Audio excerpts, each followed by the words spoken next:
Cropping up stockers, Zach the stock cropper, back in Milwaukee with Joe Bassett Hardcore, President CEO of Dawn Equipment. We are in the Dawn Milwaukee factory up here and heading in for day 2 of our design sprint marathon power session, and we're going to fill you in on what we were up to yesterday and what we're going to kick out today. What's that? Was there coffee left from yesterday? Oh, we got plenty of coffee. Okay. Coffee is essential. I never know what the coffee situation is. Yeah, we got coffee in bulk in the room. So we haven't made a lot of videos in the last couple months, because there hasn't been as much going on, but the folks here at Dawn have been working on some of the essential things around the guidance platform, and we continue to work on that to find a way to precisely steer this thing through confined spaces and alleys.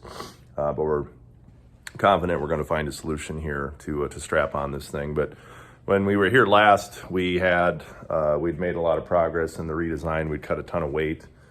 We came back in yesterday to really dive harder. And yesterday it was kind of frustrating for the first 5 or 6 hours. It just didn't seem like we were making much progress. And we were actually talking about separating the barns and making lots of different, just separate barn components that move independently. Because the motors that we'd ordered from China last fall have not showed up. So thanks a lot, supply chain stuff. But that was the spot we're in. So we basically had to yesterday reconnoiter and figure out how we can find another motor solution that's more readily available right off the shelf. And the fact that we've cut so much weight out of this thing really is going to allow us to do that. And so that's what yesterday was about. And we didn't have a breakthrough until about 2:30 in the afternoon when we just switched a couple key things in how we were thinking about the barn. And 2 hours later, we had cut a lot more weight and made it much simpler to manufacture, cheaper to manufacture in just a couple keystrokes. And so today we are going to finish on some of those changes and get this thing fairly close to be able to hand off to the other engineers to get it ready to put into parts and start construction here, hopefully the 1st of April. So one of the big changes that we made yesterday was separating the drive wheels so that they are all going to be independently controlled with their own motor. So this is similar to the original design we had on the ClusterCluck 5000 back 2 years ago, where we're going to just have a big sprocket running off a small motor with a small sprocket to do the gear reduction down to get the right amount of RPMs with a low power electric motor. And this eliminates a lot of nonsense with, we had one motor in the middle between and powering both wheels like a skid steer with a large drive chain. And so we've cut a lot of complexity out of that by going to this 4-wheel powered unit. And we also changed the framework in between. We had solid sheets of steel that were going to be walled on the inside, and changed a couple things around to eliminate a lot of that. We had actually, when we finished our last session in December, we had removed the inverted roof, mainly from just trying to eliminate more complexity. But after we had success yesterday, we'd cut so much out, and the way we'd reorientated things here, we decided we could put it back in so that we can still have the ability to collect rainwater. So we are wrapping on 2 days of success here in South Milwaukee.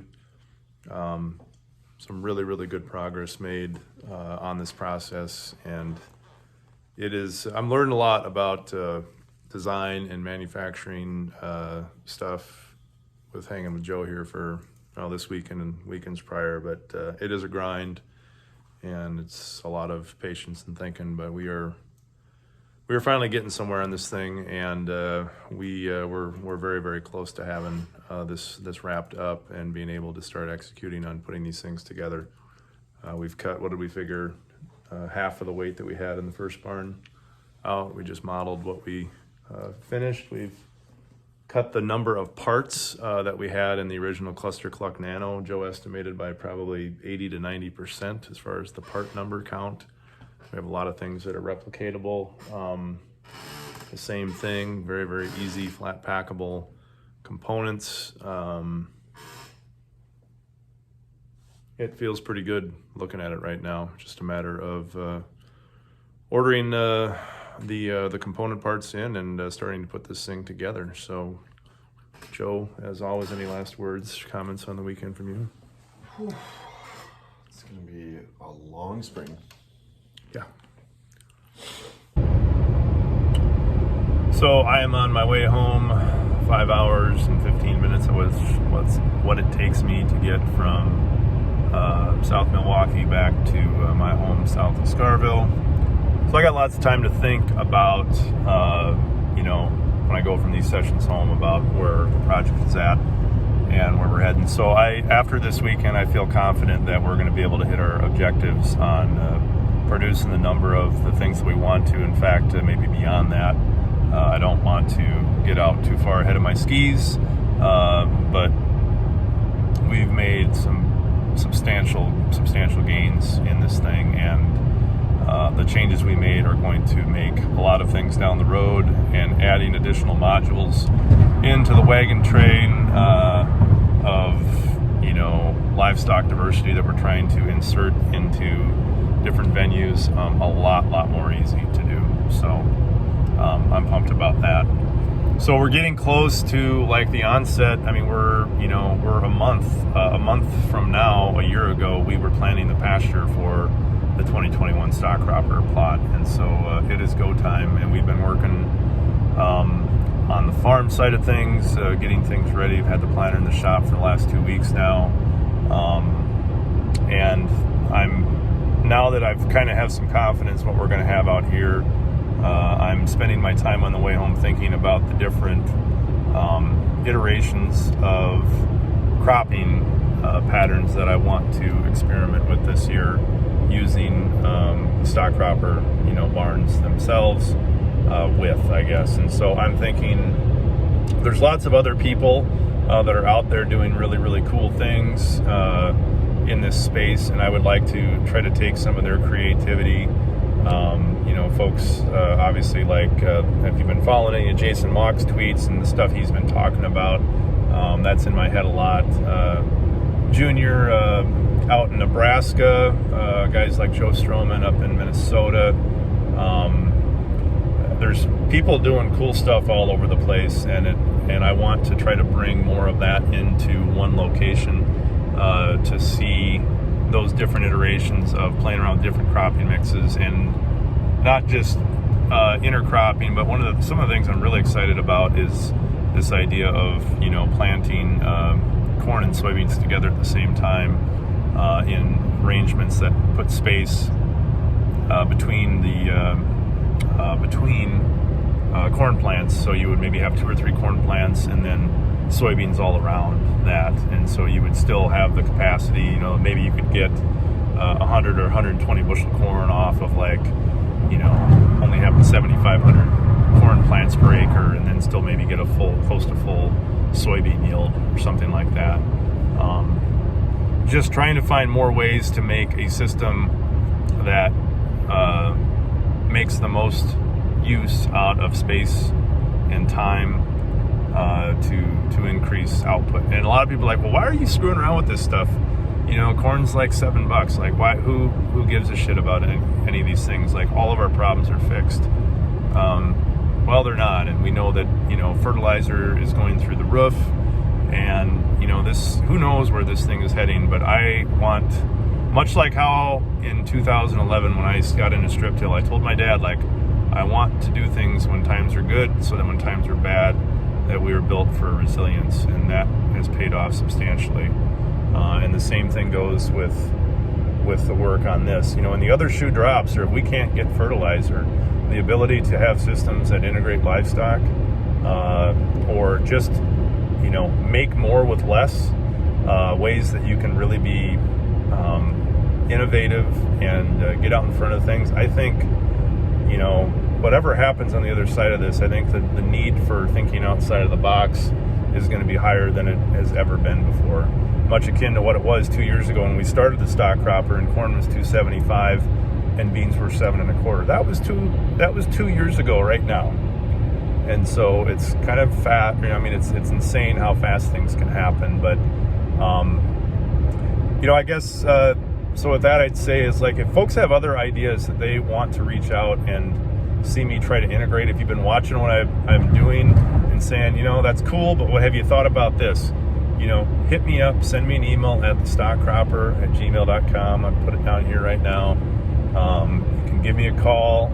I've got my phone number posted on the website and the Facebook pages and everything. And I would love to talk and visit. And if you've got an idea that you think like it's all open to me, I would be happy to include and take a look at some of these unique concepts that are going to make people more resilient in good times and in bad, and that's probably more important. But I was very, very encouraged by this weekend, and to see a path where we can get the cost on a per unit basis and still be able to deliver autonomous movement, controllable, programmable movement. That makes me very, very excited. And so it's a wild time we're living in right now, but I'm, it's going to be go time here. I got spring break this next week with my family, and then after that, it's going to be balls to the wall for the next 7-8 months. And I'm feeling my plums. I'm getting excited again. Beautiful bluish hue. So like I said, if you've got other ideas, concepts that you want to see me include in, the research demo plots that we're going to have around the stock cropper, drop me a line, send me a note. I'd love to connect. But that, I think, is it for now. I hope everybody, hasn't missed us too much as far as the updates. I know we haven't done much here, but there hasn't been a lot going on with the project this winter outside of some of the things behind the scenes. One other thing I guess I'd mention that I'm doing is we're in the process of re-overhauling our website. Right now I'm working with a company called Koloff Digital that is going to be we're redoing the stock cropper logo. We're going to have a totally relaunched site that's so that when we get to the point where we can take orders on barns or sell merch or things like that, all that stuff will be available on there. So that's it from now. It's getting dark here, seeing a lot of deer running around in the countryside, so I better stop trying to be on YouTube and pay attention to the road. So that's what's cropping up. Thanks for watching. One last thing that I forgot to hit on was the idea that we have stock cropper t-shirts for sale. I had them since last fall. We had them at our field day for those that were there, but I've done a really, really poor job in promoting them. So I'm going to put a couple pictures of them up. They're cool. They've got the logo in front. They say ClusterCluck Me ASAP on the back. So if you want to have some stock cropper wares to sport around the growing season of 2022, give us a little support. I'd very much appreciate it. So if you're interested in one of those, I've got all sizes on hand. Just send me an email at thestockcropper@gmail.com, and we can do like a Venmo transaction or something like that. I'm selling for $15 plus a little bit for shipping to get them to your locale, and that would be great. So that's it for now. See you later.